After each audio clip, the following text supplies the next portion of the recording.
My name is Tina, and we are going to talk about deception and the witch, okay? And I have been saying that we are in the season of the witch, and I don't want our new believers to get confused, okay? So what I mean by that is that Hasatan likes to mimic the Most High. The Most High has seasons, and we have our high holy days and holy days that we honor. Hasatan is always trying to imitate so that he can overthrow the Most High, or so he thinks he's going to overthrow the Most High. So he has his high days where he gets together and consult, with all the wicked ones and make moves, all right, in simple terms.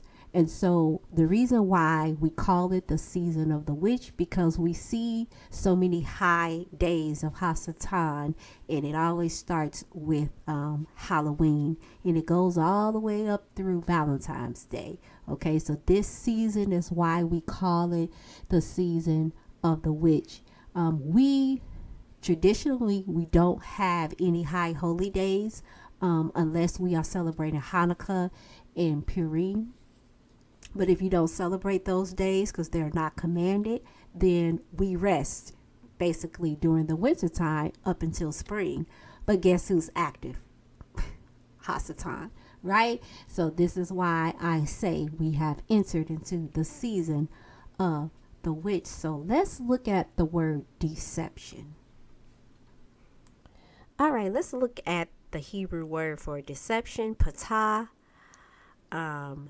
This really means a babbler, one that seduces. Okay, it has a primitive root word to open or to make roomy, and is used in a moral or mental sense. Okay, so let's look at the pictograph, because the pictograph is going to tell us what's really going on. And we see pay, the picture of a mouth, to blow, to scatter, to eat, to speak. Tav, the picture of a mark, a signal, the two sticks that look like a cross, a sign, which is always pointing you to the covenant. We have Hey, the picture of a man looking up, as he is looking up into the heavens to reveal, to behold. Okay?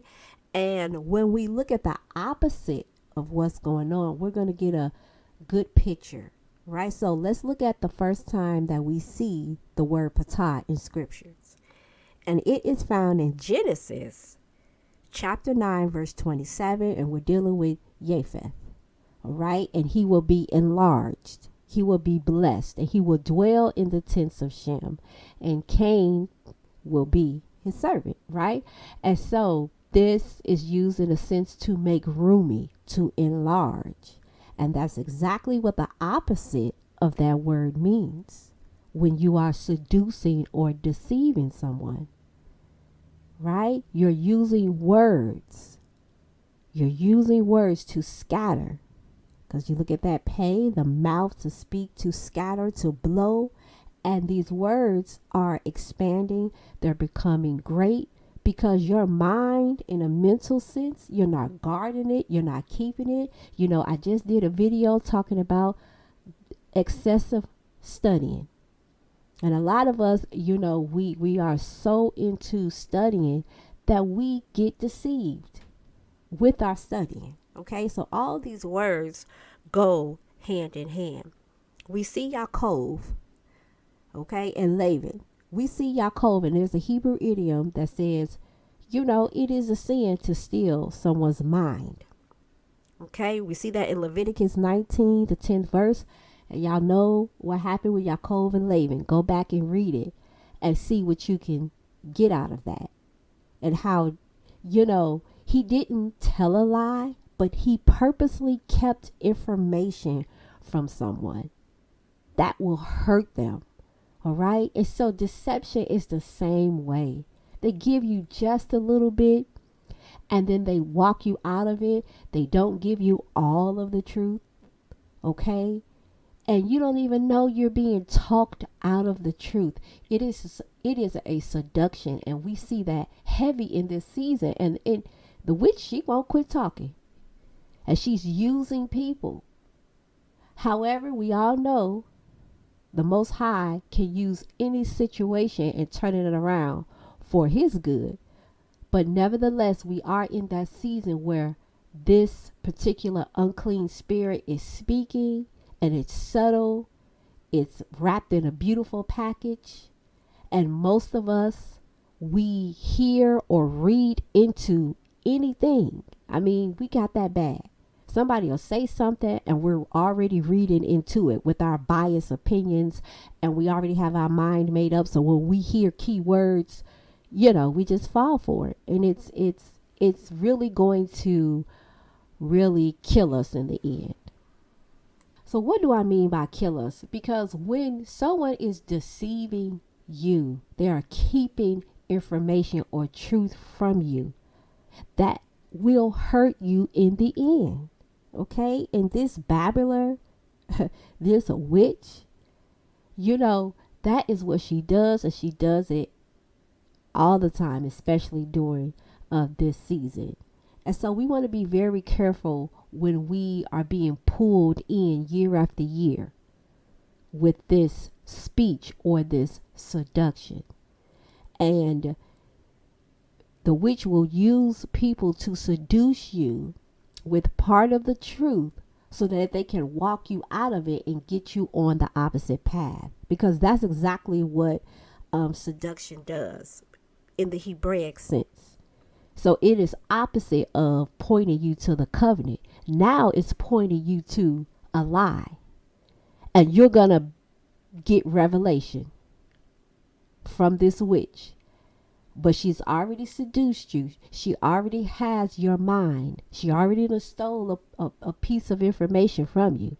And she's going to walk you out of the little bit of truth that she has given you. Because when we see soothsayers are great at this, because they are telling you the truth, right? And we see this with Apostle Shaul in the book of Acts, where let's break this down. Let's take our time and break this down so we can really see how witchcraft actually works. All right. The word for witch in the Hebrew is kashaf, and it means to whisper a spell. So you see the mouth action. And why is this witch, male or female, whispering, right? Anytime you are whispering, you really don't want anyone else to hear. This is specifically designed for you, right? So I'm not going to get into the vastness of witchcraft because it's a really heavy topic. I just want to focus on two words, and we're going to say a little bit about it and move on, because I don't want this to be dedicated to witchcraft. That's not what this is about. Mainly, this is about us being deceived by the witch, and I want us to at least start to begin to understand what witchcraft is, and not just the hocus pocus spells and incantation part. Okay, so witchcraft always have a form of divination and idolatry inside of it. Okay, so 1 Samuel 15:23, we know about King Saul going to the witch of Endor. If you don't know, you need to read it. And that is totally against Torah. That is totally against the covenant. That is against our culture. And he did it anyway, right? Because there is power, and these unclean spirits have limited knowledge, okay? And they're able to tell you things. And the Most High said, because you have rejected my Torah, I will reject you as king. So we know that King Saul's authority was eventually snatched from him for rejecting Torah by using witchcraft to be able to get an answer instead of coming to him, so the Ruach HaKodesh, or the Holy Spirit, can answer him, because the Ruach is the one who leads and guides us into all truth, the Spirit of Yah. That's all that it is. So when we look at the word for divination, kasam, we see that it means to distribute, right? And anytime you are distributing something, It's always tied to money, to bartering, an exchange for something, an agreement to something. Okay? You have to agree. And this agreement is always with money. I want y'all to put a pin in that. I want you to remember that money is tied to divination. Okay? And we see this in Numbers 22:7 with who? Balaam. Okay? They was going to give money as a reward, right? If he would go ahead and prophesy against the Most High. All right? So there are a few key differences in divination, magic, and idolatry. So as I said, divination is to predict future events, and it's tied to some type of money in exchange or barter, something. You exchanging something. You're not getting that word for nothing. And it's coming from, unclean spirits that have limited knowledge. Magic, however, is used to change that information or event for the good or bad. So it's a manipulation of events that's going to come to pass. That's what magic is. And they're going to cast spells, do all of what they're going to do to try to change the outcome of something. And idolatry is always tied to an image. Okay? Idolatry is really about images that you use to serve another god, right? So it's an image, and I'm giving you these things so you can see. So you can see with your eyes what these things are, right? So you just won't have a Western concept of what you think divination and other things are. So that when you see with your eyes people operating in divination, idolatry, and magic, you can see it. It's going to be plain as day if you see with your spiritual eyes. Isaiah 2:6, okay, it warns us about welcoming people into our culture, into our land who practice these things. It is a no. I want you to think about this.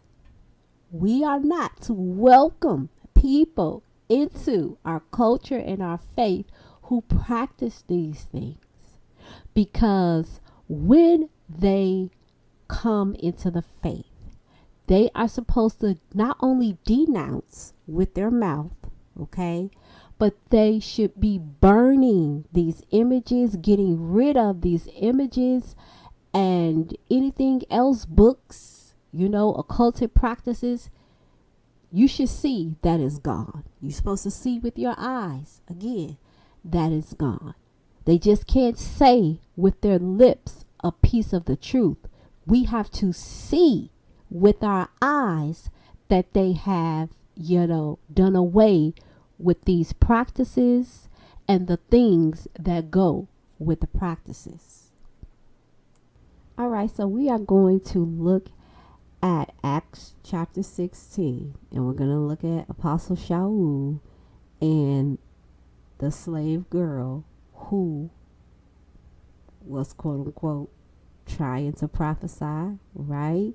So let's take a look at that. Acts 16 verse 16. It so happened that as we were going to prayer, we met a slave girl who had a spirit of divination, who was bringing her masters much profit from her fortune telling. Following after Shaul and us, she kept shouting, saying, "These men are servants of El Elyon, who are proclaiming to you the way of salvation." She kept doing this for many days. But Shaul was irritated and turned and said to the unclean spirit, "I command you in the name of Messiah Yahushua to come out of her." And it came out of her that very moment. But when her master saw that the hope of profit was gone, they grabbed Shaul and Silas and dragged them into the marketplace before the authorities. And when they brought them to the chief authorities, they said, "These men are throwing our city into an uproar. Being Jewish, they advocate customs which are not permitted for us to accept or practice, being Romans. Then the crowd joined in the attack on them. So the chief authorities ripped their clothes off them and commanded them to be beaten with rods. After inflicting many blows on them, they threw them into prison, ordering the jailer to guard them securely. Having received this charge, he threw them into prison and fastened their feet in the stocks. Okay, so let's just see what's happening. They in Shabbat. Okay, because a few verses up, you see them going to Shabbat, and they get stopped by the women who were at the riverside trying to pray, and a woman named Lydia was there, right? So you see that story. So this is Shabbat, and they go into prayer, and they met a slave girl. Okay, so she had masters who had a spirit of divination, who was bringing her owners profit for her soothsaying. All right, so remember, we're going to talk about divination. Remember, we said put a pin in it. It's about money, right? We said that divination is to predict future events, and it has money tied to it. So let's take a little history lesson right here. Let's take a history lesson, and we're going to talk about the oracles of Delphi, because they're in a Roman colony, and we all know Philippi, what they had going on. If you didn't know, you need to do your due diligence, and you need to study the background. When you're looking at books, you want to know who they're talking to, why, when, where, how. All of those questions you need to ask when you are studying. So we want to know the historical background. So these certain oracles of Delphi, okay, they were, supposedly given powers. And these were virgins. And they sat at the top of this Mount Parnassus, inside of the temple, which is the temple of Apollo, right? And they would sit up there, and they will begin to prophesy, but they will breathe in these vapors that came from the cavern at the bottom.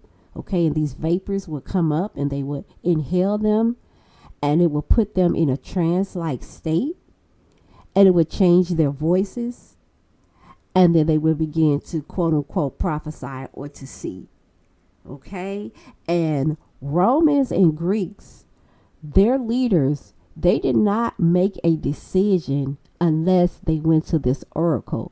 So these oracles, it wasn't so much that they were predicting the future. They could, but their main goal was to help them to make right decisions. Okay, so this particular spirit, it can help to choose a leader. It can help to give a right offering, and so forth. And so these people were serious about this young girl who they captured as a slave. They were serious about keeping her because she could help them to make right decisions. She could predict the future, but she had an unclean spirit, right? So this temple of Apollos, the god Apollo, he is supposed to be the God of revelation and inspiration. And he would use these oracles to be his mouthpiece, to say what he wanted them to say. And so this is why this is a very important, because they were following, or she was following after Paul. And she kept doing it for many days. Okay? And Paul and them, she telling the truth. But it's an unclean spirit. So when you look back at Yahushua, he put it to a stop right then and there. The unclean spirits are about you, the son of the Most High. No, go hold your mouth, be quiet, and go sit down. Do y'all see where I'm going with this? Apostle Shaul did not say, you know what? She telling a bit of the truth, y'all. Listen to her. And as a matter of fact, while we listening to her, let's keep her in prayer. coming. She could be coming to the Most High. Let's keep her in prayer. Let's stand behind her because she's telling the truth. They didn't do that because they could discern an unclean spirit within her. Why? Well, we could see what she was doing. You can see with your own two eyes. Remember, we just talked about this. And it was open that she was a slave to people who dealt in the occult. Ding, ding, ding, ding, ding. I hope Israel is listening, and those that have an ear to hear, because I know a lot of them don't have an ear to hear. There's only a remnant. There's only a remnant. And so, we get frustrated because people can't hear, but they're not supposed to hear. They're going to know who they are. They're going to be able to say the truth, and that's it. And they're not going to be able to go no further. But to those of you that can hear, who may be a bit confused at what is going on within our community, we have it right here. How we should not welcome people into our culture, into our faith, who has an unclean spirit, who are working for people who deal in occultic practices. You can see it with the symbols on their clothes. Remember, we talk about idolatry, and divination is a part of witchcraft. You can see this with your own two eyes. You see the symbols on their bodies, on their clothes. You see who they are working for, and then they are put out in the forefront to what? Tell you a piece of the truth. And you say no, because if you accept that piece of the truth from somebody with an unclean spirit who is tied to occultic people, who is their slave masters, you are going to be walked out of the truth, because now error is going to come behind that bit of a truth. That unclean, remember, it's an unclean spirit, so it's going to have error in it. And so this unclean spirit is to draw you with a piece of the truth so that they can continue to teach you error mixed with the truth. Come on, y'all. But I know, I know that everyone can't see it. So some of us have to be taught this. And some of us with this gift of discernment and insight, as a person who have dealt with witchcraft firsthand, I'm like, y'all, come on now. This is witchcraft 101. Every year around the same time, we get pulled in about the same thing every year. I hope y'all putting the context clues together as to what I'm saying. Israel, we must quit getting hyped up every time someone who we deem as high and lifted up in society eyes say something that we feel is truth. And we don't have no discernment. We're going to ignore what we see. We're going to ignore what we hear. We know these people are tied to industries that practice the occult. We know that they are owned by these industries. They are paid by these industries. And they are put forth to what? Tell the truth, to walk you right out of it. And to give you error. To give you misinformation. To help you to walk in idolatry worship. So now you can be an Israelite, but you can also practice every other religion. And we're going to say, well, we just going to keep praying for them. They going to come eventually. That's what we're supposed to do. But right here, Apostle Shaul and Yahushua said different. They said, no, ma'am. No to the unclean spirit. Hold your peace. Go sit down somewhere. Again, we need to study, and sometimes you just need to be quiet. And you need to be quiet, and you need to be quiet when you really don't understand what's going on. Hold your mouth. Hold your peace. So, I hope this has helped someone so that the next time that this happens, you know exactly what's going on. If you see a person tied to a specific industry who is their master, who practice the occult, and they come out and they start telling you a piece of the truth, know what's going on. It's divination, idolatry, witchcraft. Just know it. I mean, so we can move on to something else so that won't be the trick we're falling for. And then we have to move on to the next trick, they're going to throw at us. But we got to mature, especially those of us that love to say we've been, walking with the Most High for 30 years and we still falling for the same trick. It's like we gotta mature and kind of grow up out of some stuff and recognize some stuff so that we don't get tripped up. All right. So I hope this video has helped you. And until the next video, shalom, everyone.